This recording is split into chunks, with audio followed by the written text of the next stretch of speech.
In this video, we are going to revise about the chapter Biodiversity and Conservation. इस chapter में ये बताया गया है कि अर्थ जो है वो एनॉर्मस बायोडाइवर्सिटी शो करती है। एनॉर्मस बायोडाइवर्सिटी का मतलब होता है बहुत ज़्यादा वैरायटी के लिविंग ऑर्गेनिज्म जो है वो अर्थ पे पाए जाते हैं। नाउ बायोडाइवर्सिटी जो है वो हमेशा से ही साइंटिस्ट को फैसिनेट करती आई है, बिकॉज साइंटिस्ट जो होते हैं वो हमेशा ईगर होते हैं ज़्यादा जानने के बारे में about the biodiversity, type of living organism, कैसे वो डेवलप हुए एंड सो ऑन। सो अब यहाँ पर जो मेन क्वेश्चन आता है कि how many species exist on earth. जो साइंटिस्ट की क्यूरियोसिटी होती है उसमें पहला क्वेश्चन यही आता है कि कितनी स्पीशीज़ हैं जो अर्थ पे एग्जिस्ट करती हैं, पाई जाती हैं। सेकेंड, बायोडाइवर्सिटी इंपॉर्टेंट क्यों है। Third, how did such biodiversity arises, और ये जो जितनी भी डाइवर्सिटी है ये कैसे अराइज हुई है। तो what is biodiversity? It is variety and variability of life form. जितनी वेराइटी के variable types of life form हमारे अर्थ पे एग्जिस्ट करते हैं वो सारी बायोडाइवर्सिटी के अंदर आती है। So what is biodiversity? It is the variety and variability of life form on earth. अब ये जो है ये एग्जिस्ट करती है all level of biological organisation, हर लेवल में ये एग्जिस्ट करती है। लाइक जीन लेवल पे अगर आप देखें तो जीन में भी डाइवर्सिटी पाई जाती है, स्पीशीज लेवल पे, एंड इकोसिस्टम, अलग अलग वैरायटी की जगहें जहाँ पर अलग अलग तरह के ऑर्गेनिजम्स पाए जाते हैं। और ये जो टर्म है biodiversity, it was popularised bye Edward Wilson, इन्होंने इस टर्म को दिया था। अगर हम लेवल ऑफ बायोडाइवर्सिटी देखें तो नॉर्मली 3 लेवल्स पाए जाते हैं बायोडाइवर्सिटी के। First level is genetic diversity. Genetic diversity के अंदर आता है वेरिएशन इन जीन्स, कितनी वेराइटी के जीन्स जो हैं हमारे अर्थ पे एग्जिस्ट करते हैं विद इन अ स्पीशीज। कोई पर्टिकुलर स्पीशीज में कितने जीन्स हैं। For example, India has 50,000 genetically different strains of rice. सिर्फ इंडिया में ही 50,000 स्ट्रेन्स वैरायटी ऑफ राइस जो हैं वो पाए जाते हैं। उसी तरीके से we have varieties of mangoes, we have more than 200 varieties of mango in India only. ठीक है, नेक्स्ट जो आता है, यानी एक ही स्पीशीज है, एक ही वेराइटी है। लाइक राइस, चावल जो है वो चावलों की स्पीशीज है, लेकिन उसमें भी वेराइटीज देखने को मिलती है। ठीक, नेक्स्ट इज स्पीशीज डाइवर्सिटी। अब स्पीशीज डाइवर्सिटी के अंदर क्या आता है? Variety of species within a region, एक पर्टिकुलर रीजन में कितनी वैरायटी की स्पीशीज पाई जाती हैं। एग्जाम्पल, वेस्टर्न घाट जो है वहाँ पर ज़्यादा एम्फीबियन पाए जाते हैं compare to the eastern Ghats. अगर हम कंपैरिजन करें तो वेस्टर्न घाट्स में ज़्यादा एम्फीबियंस होते हैं। एम्फीबियंस कौन से ऑर्गेनिजम्स होते हैं? जो लैंड और वाटर दोनों में रहते हैं। Okay, next third is ecological diversity, diversity which is related to the ecosystem, the place where they live. Okay, तो जितनी भी इकोसिस्टम के में पाई जाती है पर्टिकुलर एरिया में। डेजर्ट हो सकता है, अगर हम इंडिया की बात करें, डेजर्ट की बायोडाइवर्सिटी डिफरेंट होती है। Rain forest, mangroves, coral reefs, wetland, estuaries और अल्पाइन मेडोज, ये जो है ये डिफरेंट जोग्राफिकल एरियाज है, इकोसिस्टम्स हैं जहाँ पर लिविंग ऑर्गेनिज्म, लाइफ फॉर्म जो है वो डिफरेंट होती है, चाहे वो फिर एनिमल की हो, चाहे प्लांट की हो, चाहे इंसेक्ट्स की हो, चाहे किसी की भी हो, वैराइटीज़ देखने को मिलती है। कुछ लाइफ फॉर्म्स तो ऐसे होते हैं जो एक पर्टिकुलर जोग्राफिकल एरिया में ही पाए जाते हैं और वो अदर एरिया में नहीं पाए जाते। नेक्स्ट, इन बायोडाइवर्सिटी का इंपॉर्टेंस क्या है? ये एसेंशियल है, क्यों? For the stability of the ecosystem. Ecosystem को स्टेबल बनाने के लिए biodiversity is very important. Environmental balance बना के रखती है और ह्यूमन सर्वाइवल के लिए बहुत ज़्यादा इंपॉर्टेंट है।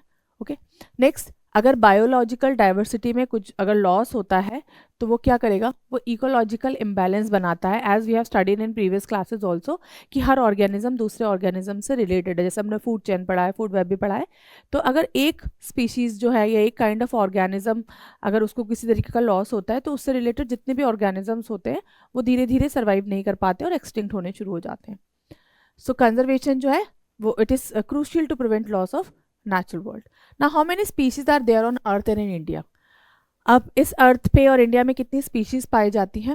अगर हम ग्लोबल स्पीशीज काउंट देखें तो about 1.5 million species, 1.5 million species जो है अभी तक हमने डिस्क्राइब कर, मतलब अभी तक इतनी जो है वो डिस्क्राइब हो चुकी है।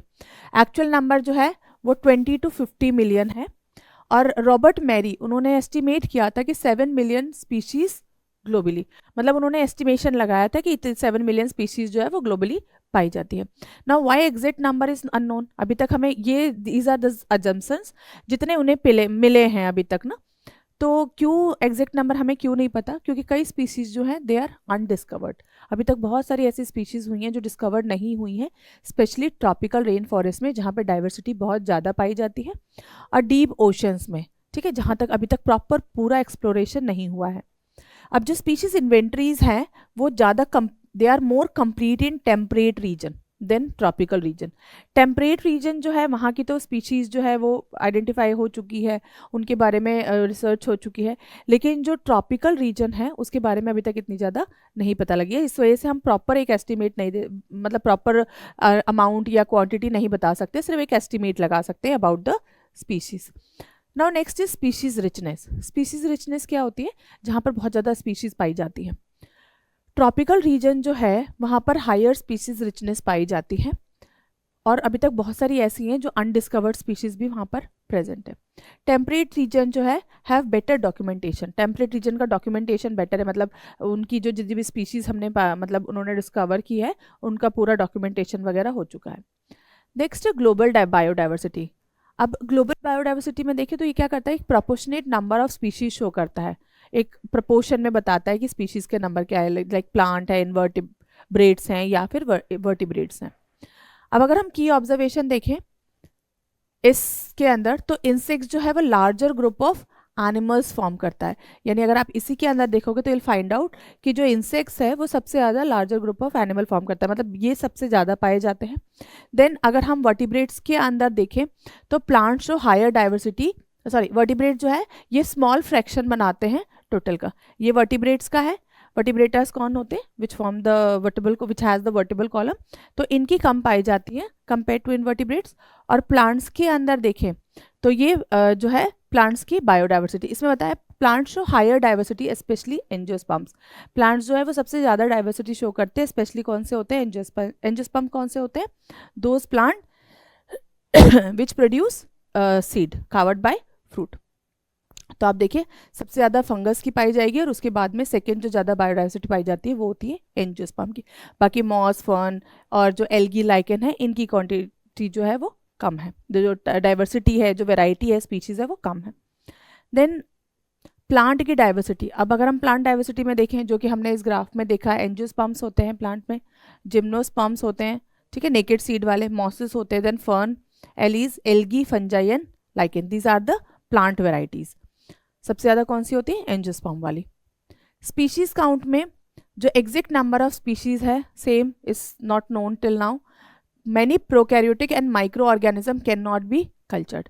इनका भी अभी तक हमें पता नहीं है, क्योंकि बहुत सारे प्रोकैरियोट्स हैं और माइक्रो ऑर्गेनिज्म है जिनको अभी तक हमने कल्चर नहीं किया है। कल्चर करना मतलब उनको ग्रो करना, तो we have not grown them in the nutrient media, laboratory में ग्रो करवा के रिसर्च करना। Okay, and conventional taxonomy is insufficient for microbes. और जो हमारी कन्वेंशनल टेक्सोनॉमी जो है वो अभी तक इनसफिशिएंट है फॉर माइक्रोब्स। मॉलिकुलर मेथड में reveal millions of microbial species. अब अगर हम यहाँ पे कोई मॉलिकुलर मेथड इंट्रोड्यूस करते हैं तो उसके थ्रू हम काफ़ी सारे माइक्रोब्स के बारे में रिसर्च कर सकते हैं। इंडिया जो है वो सबसे ज़्यादा डाइवर्स नेशन है, हमारे यहाँ सबसे ज़्यादा डाइवर्सिटी पाई जाती है because of the environment. India में 2.5% ऑफ वर्ल्ड्स लैंड एरिया है, पूरी दुनिया का 2.4% जो है लैंड एरिया इंडिया कवर करता है, लेकिन सिर्फ 8.1% ऑफ ग्लोबल बायोडाइवर्सिटी। और हार्बर करता है कितनी ग्लोबल डाइवर्सिटी है, मतलब पूरे वर्ल्ड में ग्लोबली इंडिया के पास 8.1% की डाइवर्सिटी है। India is among the 12th mega diversity countries में से इंडिया 12th नंबर पे आता है बायोडाइवर्सिटी के लिए। पैटर्न ऑफ बायोडाइवर्सिटी देखें तो सबसे पहले आता है लैटिट्यूड ग्रेडियंट। लैटिट्यूड ग्रेडियंट में क्या बताया कि स्पीसीज डाइवर्सिटी जो है वो इंक्रीज होती है फ्रॉम पोल टू इक्वेटर। जब पोल से इक्वेटर की तरफ आते हैं, मिड तक आते हैं, तो क्या होता है? डाइवर्सिटी इंक्रीज होती है। Tropic has more species than temperate और पोलर रीजन। पोलर रीजन की कंपैरिजन, पोल्स कौन से होते हैं? पोलर रीजन, जहाँ पे बहुत ज़्यादा बर्फ होती है, ठंड होता है वहाँ से। तो जो ट्रॉपिक रीजन होते हैं वहाँ पर क्या होता है? डाइवर्सिटी ज़्यादा पाई जाती है टेम्परेट और पोलर रीजन के कंपैरिजन में। फॉर एग्जांपल न्यूयॉर्क जो कि 41 डिग्री नॉर्थ में है, वहाँ पर 105 ट्री स्पीशीज पाई जाती है, जबकि ग्रीनलैंड जो कि 71 डिग्री नॉर्थ में है और ज़्यादा ऊपर की तरफ चलते हैं तो क्या होता है? 15 tree species are only found. And the Ecuador जो कि ट्रॉपिकल में है, वहाँ पे up to 10x more species than temperate region. Temperate region से 10 गुना ज़्यादा स्पीशीज यहाँ पर पाई जाती है। अमेजोन रेन फॉरेस्ट आपने सबने सुना होगा, ये ट्रॉपिक का एग्जाम्पल है। यहाँ पर ये पॉसिबली 2 मिलियन इंसेक्ट स्पीशीज़ यहाँ पर पाई जाती है, जिसके अंदर और बाकी इन इंसेक्ट स्पीशीज़ के अलावा 40,000 प्लांट स्पीशीज़ है, 3,000 fish species are there, 1,300 bird species, 427 mammals, then 427 amphibians and 378 reptile species are found in this rainforest, Amazon rainforest. अब जो ट्रॉपिक है यहाँ पर जो डाइवर्सिटी है वो ज़्यादा क्यों है? सबसे पहली चीज़ तो long evolutionary time. Long evolutionary time का मतलब होता है कि यहाँ पर जो एरिया है वो अनडिस्टर्ब्ड है from long period of time. यहाँ पे किसी भी तरह का कोई डिस्टर्बेंस क्रिएट नहीं हुआ है किसी के भी थ्रू। देन स्टेबल क्लाइमेट, अब यहाँ पर जो क्लाइमेट होता है वो स्टेबल होता है, बहुत जल्दी जल्दी चेंज नहीं होता है frequently. And high solar energy, जो सन की एनर्जी है वो सबसे ज़्यादा पाई जाती है, सनरेज प्रॉपर आती है यहाँ पर, जिसकी वजह से प्रोडक्टिविटी ज़्यादा होती है। ठीक है, next is given species area relationship. अब स्पीशीज एरिया रिलेशनशिप में क्या दिया, it is very important, exam में आता भी है। इसमें ये बताया कि स्पीशीज रिचनेस जो है it increase with increase in area. जैसे जैसे एरिया इंक्रीज होता है वैसे स्पीशीज रिचनेस जो है वो भी इंक्रीज होती है, यानी वेराइटी, जो स्पीशीज की वेराइटी है वो ज़्यादा हो जाती है। Large area support more species than smaller area, अगर एरिया ज़्यादा होगा तो वहाँ पे ज़्यादा अमाउंट में स्पीशीज पाई जाएंगी compare to the smaller area. अब ये ग्राफ है, इसमें मैथमेटिकल एक्सप्रेशन के थ्रू जैसे आप दे सकते हैं, यहाँ पे स्पीशीज रिचनेस है और यहाँ पर दूसरे एक्सिस पर एरिया इज गिवन, और ये जो है this is the log scale. यहाँ पर एस जो है लॉग स्केल में log S is equal to log C plus Z log A. इसमें बताया कि जो स्पीशीज एस जो है वो क्या है, species richness, then A is the area जहाँ पर वो स्पीशीज पाई जाती है, सी जो है इसमें कांस्टेंट है, और ये जो जेड है, Z is the slope of the line, या फिर इसको हम रेग्रेशन कोएफिशिएंट भी कहते हैं, स्लो ऑफ लाइन, या फिर ये जो जेड है, या फिर रेग्रेशन कोएफिशिएंट मतलब how fast a species increase with area, यानी अगर आप एरिया बढ़ाते चले जाएंगे तो कितनी तेजी से वो स्पीशीज इंक्रीज होगी, इसको कौन रिप्रेजेंट कर रहा है, जेड। ठीक है, नाउ इस ग्राफ में ये बताया ऑन अ लॉग स्केल, अगर हम लॉग स्केल पे देखें जो रिलेशनशिप जो है वो स्ट्रेट लाइन होता है, this is the log scale. यहाँ पे रिलेशनशिप क्या है, स्ट्रेट लाइन, यानी आप एरिया बढ़ा दें स्पीशीज जो है वो भी आपकी बढ़ती चली जाएगी। ठीक है, Z value usually range from 0.1 to 0.2। अब यहाँ पे जो जेड वैल्यू है जो कि हमने हमारा कोएफिशिएंट रेग्रेशन है वो क्या है, वो रेंज करता है from 0.1 to 0.2 for most of the taxes, ज़्यादा जगहों के लिए, यानी species increase slowly with increase in area. ये क्या रिप्रेजेंट कर रहा है कि जैसे से आप एरिया बढ़ाते जाएंगे तो ऐसा नहीं है कि एकदम से होगा, धीरे धीरे स्पीशीज जो है वो भी इंक्रीज होती चली जाएगी। अब अगर स्लोप जो है वो स्टीपर है तो ये क्या शो कर रहा है कि z जो है वो हायर है, यानी कहाँ पर होता है स्लोप स्टीपर, ज़्यादातर ट्रॉपिकल फॉरेस्ट में होता है और आइलैंड्स में होता है। अब एग्जाम्पल यहाँ पे कुछ एग्जाम्पल्स दिए हैं मैंने इसको प्रॉपर एक्सप्लेन करने के लिए। एग्जाम्पल नॉर्मल एरिया, आप मान लीजिए कि कोई नॉर्मल एरिया है जहाँ पर z जो है वो 0.15, ये आपका रेग्रेशन कोएफिशिएंट है। स्मॉल फॉरेस्ट है, स्मॉल एरिया में हम मानते हैं कि छोटा सा फॉरेस्ट है जहाँ पे 10 स्पीशीज पाई जाती है। अगर फॉरेस्ट का साइज मैं डबल कर दूं तो स्पीशीज जो है वो 12 टू 13 हो जाएगी। क्यों? क्योंकि जो इंक्रीज होगा वो धीरे धीरे होगा, स्लो होगा। ठीक है ना, वहीं पर क्योंकि ये छोटा एरिया था तो जो स्पीशीज है वो धीरे धीरे इंक्रीज करेगी। वहीं पर ट्रॉपिकल फॉरेस्ट की हम बात करें जहाँ पर जेड जो है 0.8 है, ठीक है, यहाँ पर 15 था, यहाँ पर क्या है 0.8 है। ये अब यहाँ पर छोटे एरिया के अंदर कितनी स्पीशीज है, 20 स्पीशीज है। अब अगर हम एरिया को डबल कर दें तो उस कंडीशन में क्या होगा, स्पीशीज बिकम 35 टू 40। अब यहाँ पे क्या हो रही है, स्पीशीज जो है वो बहुत ज़्यादा अमाउंट में इंक्रीज हो रही है, तेजी से इंक्रीज हो रही है। क्यों? It depends upon the area, tropical forest है इसलिए।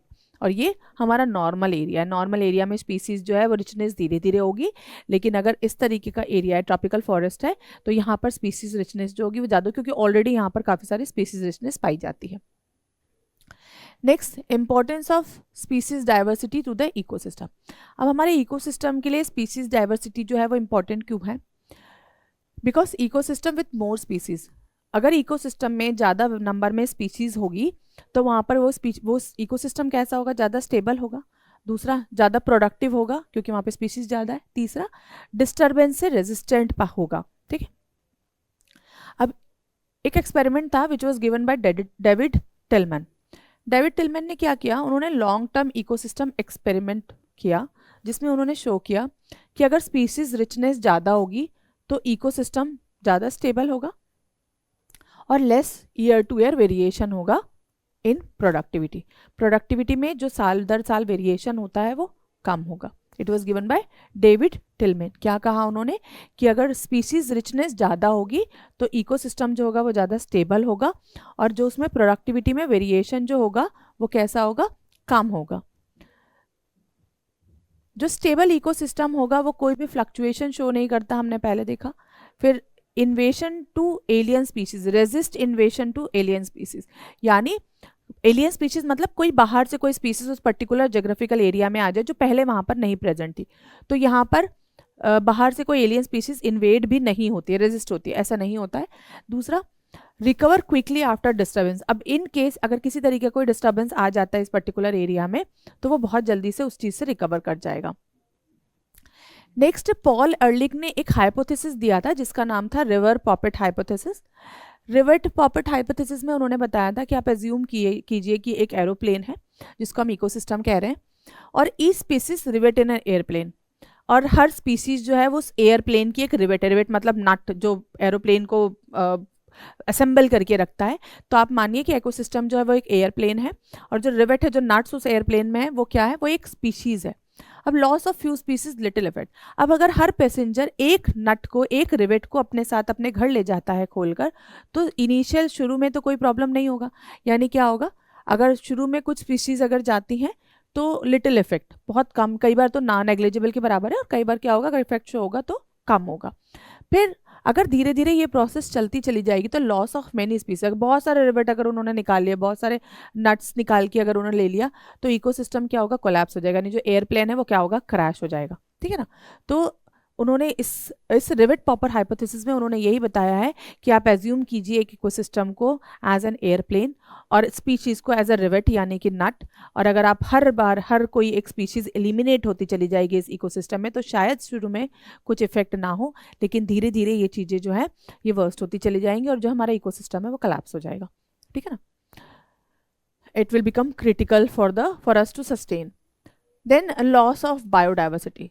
अब करंट सिनेरियो क्या है इसमें, सिनेरियो बायोडाइवर्सिटी जो है वो धीरे धीरे डिक्लाइन हो रही है ह्यूमन एक्टिविटी की वजह से। हम क्या कर रहे हैं, हैबिटेट डिस्ट्रक्ट कर रहे हैं, उनका ओवर एक्सप्लॉइट कर रहे हैं। ठीक है, जिसकी वजह से काफ़ी सारी स्पीशीज़ जो है वो एक्सटिंक्ट होती जा रही है।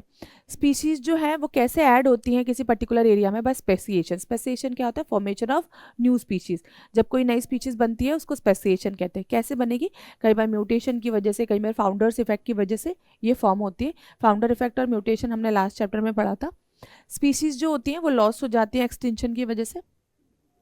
अब अगर हम एक्सटिंक्शन के ऊपर रीसेंट एक्सटिंक्शन देखें तो ओवर 784 स्पीसीज जो है वो लास्ट 500 ईयर में एक्सटिंक्ट हो चुकी है, जिसके अंदर 333 vertebrates, then 359 invertebrates and 87 plant species are present.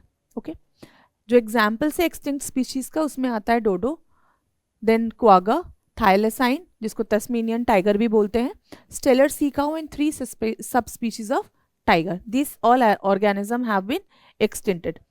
Now IUCN जो है उन्होंने एस्टिमेट किया है कि more than 1500 species are currently threatened with extinction, कि अभी भी 15,000 ऐसी स्पीसीज हैं जिनको थ्रेटन है, जो एक्सटिंक्शन की कगार पे हैं। ठीक है ना। Then greater species diversity make ecosystem more stable. अब अगर स्पीशीज डाइवर्सिटी ज़्यादा है तो वो इकोसिस्टम ज़्यादा स्टेबल होगा और ज़्यादा प्रोडक्टिव होगा और रेजिलिएंट भी होगा। इसीलिए biodiversity maintenance is very important. Now कैसे कंजर्व करेंगे, हम कैसे मेंटेन कर सकते हैं। कंजर्वेशन का क्या मतलब होता है, protecting whole ecosystem not just individual species. एक स्पीशीज को नहीं बल्कि पूरे इकोसिस्टम को जब हम प्रोटेक्ट करते हैं उसको हम कंजर्वेशन कहते हैं। ठीक है। बायोडाइवर्सिटी कंजर्वेशन क्या एम करता है, वो स्पीशीज, जेनेटिक एंड इकोसिस्टम तीनों डाइवर्सिटी को कंजर्व या प्रोटेक्ट करने के लिए एम करता है। अप्रोचेस क्या है इसके, दो तरह के अप्रोचेस होते हैं, एक होता है इन सीटू कंजर्वेशन और दूसरा होता है एक्स सीटू। इन सीटू के अंदर क्या करते हैं, ऑन साइट मतलब जो ऑर्गेनिज्म का हैबिटाट है उसी हैबिटाट के अंदर उसको कंजर्व करके रखना। ठीक है ना, in their natural habitat. Best method है ये एंटायर इकोसिस्टम के लिए।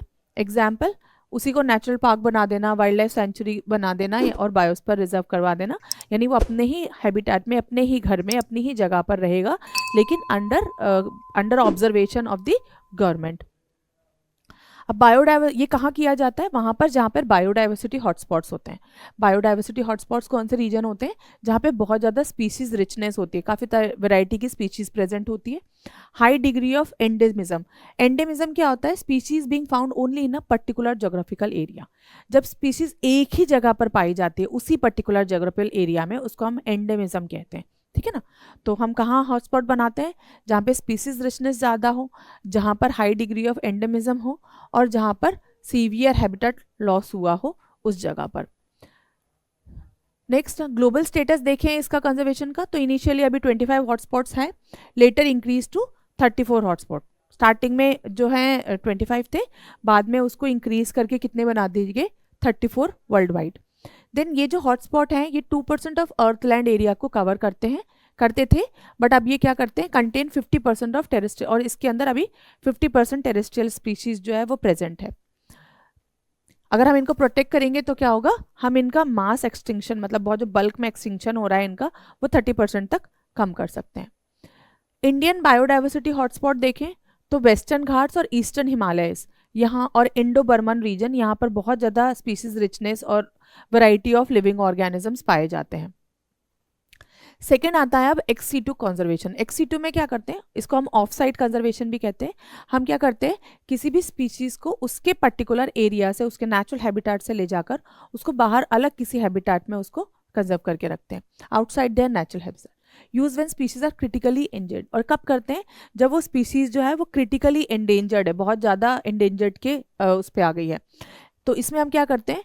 We make geological park, botanical gardens form करते हैं, वाइल्ड लाइफ सफारी पार्क्स आते हैं इसमें, सीड बैंक्स क्या होते हैं? जहाँ पर हम सीड्स को कंजर्व करके रखते हैं। क्रायो प्रिजर्वेशन, यहाँ पे हम गैमेट्स को, जो एनिमल है उसके गैमेट को, एम्ब्रियो को, सीड्स को बहुत लो टेम्परेचर पे -190 डिग्री सेंटीग्रेड पर प्रिजर्व करके रखते हैं। एंड टिश्यू कल्चर के अंदर क्या करते हैं? जो सेल है, एक सेल से पूरा ऑर्गेनिज्म फॉर्म करना, that process is called as tissue culture. International conservation effort में देखिए अब नेशनली क्या एफर्ट्स लिए जा रहे हैं। अर्थ समिट जो था 1992 में साइन हुआ था, it was done in Rio the Janeiro, यहाँ पर साइन हुआ था ये। एम्फेसाइज कंजर्वेशन ऑफ बायोडाइवर्सिटी, और इस अर्थ समिट का मेन कंसर्न क्या था? कि बायोडाइवर्सिटी को कंजर्व करना। Then World Summit on Sustainable Development, ये 2002 में साइन किया गया था इन जोहान्सबर्ग, और इसका एम था to reduce biodiversity loss at global, regional and local level. Global, regional और लोकल, तीनों तरीके से लेवल, हर तरीके से बायोडाइवर्सिटी जो लॉस है उसको रिड्यूस करना बाय 2010।